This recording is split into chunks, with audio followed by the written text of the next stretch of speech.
Hello, good evening everyone. Good evening my family. Welcome to my YouTube channel once again.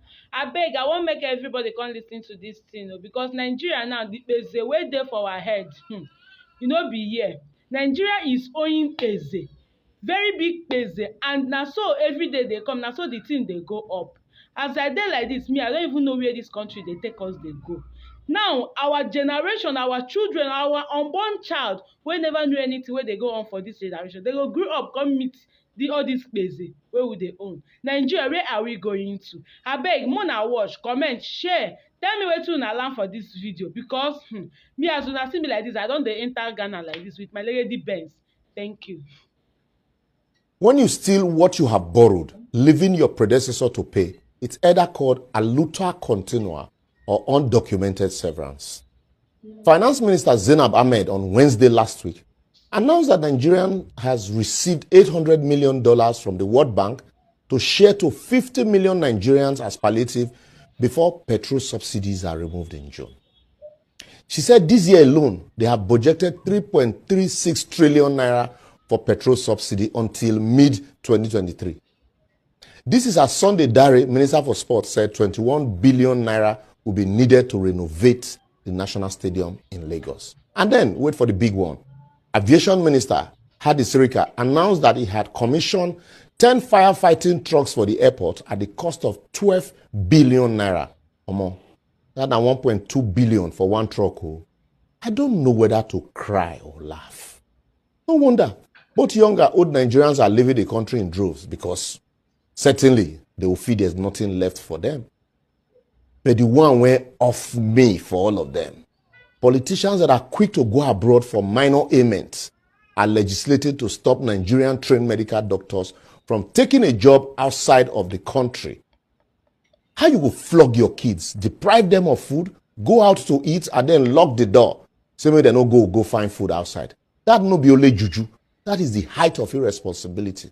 Anyway, very soon they would legislate, say, make embassy they give traveling visas to only them and their families. You hear the smell. Assemblies of non-nationals masquerading as National Assembly. I bet second base, Jerry.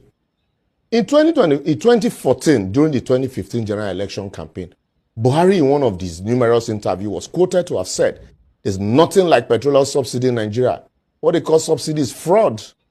But in 8 years of his government, he spent trillions of dollars subsidizing the same thing he called fraud. Anyway, so sorry, I forgot NNPC said it's not subsidy, but under recovery. Able, using big grammar to cover ineptitude and fraud. Now, according to them, they have received $800 million from the World Bank to share to 50 million Nigerians as palliative after removing fuel subsidy in June. But please permit me to ask stupid questions. How many times Buhari government will remove subsidy? Remember, in 2016, they removed subsidy as announced by Ibe Kachuku, then Minister for Petroleum, and said they have budgeted, money for cushioning. What happened to that one? If you no remove subsidy in 8 years, why dash a new government subsidy remover a month after the end of your administration?